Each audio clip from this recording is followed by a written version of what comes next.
सिंधी सबक पढ़ो। बिस्मिल्लाहिर्रहमानिर्रहीम। सिंधी सबक पढ़ण अचो त सिंधी सबक पढ़ो।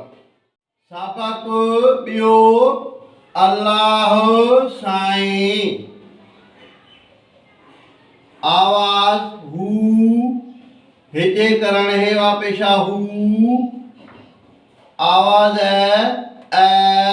सां हिजे करण अलफ़ ज़बर सीन अलिफ नून सां असां। आवाज़ खे हिजे करण खईअ खे। आवाज़ रो ज़ी हिजे करण रेवा रो ज़ये ज़ेरे ज़ी रोज़ी। आवाज़ र सा ए रे ज़बर र सीन अलिफ सा हमज़ो ये रसाए थेवा थो। जुमलो हू असां खे रोज़ी रसाए थो।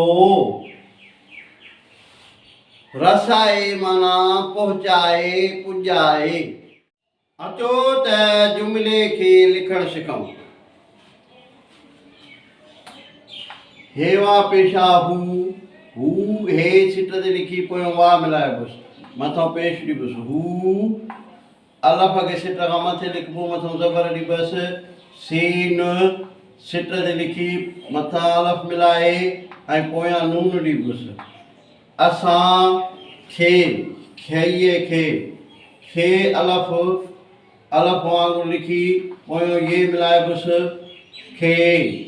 रोज़ी रेवा रो ज़ये ज़ेरे ज़ी रोज़ी।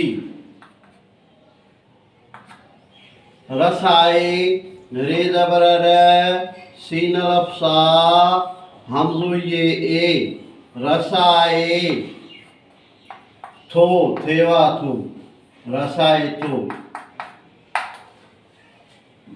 इहो हो जुमिलो जेको लिखणु सिखियासीं। हिन वीडियो खे लाइक कंदा शेयर कंदा फॉलो कंदा। यूट्यूब ते सिंधी एजुकेशन 92 खे फॉलो कंदा। सिंधी सबक पढ़ो।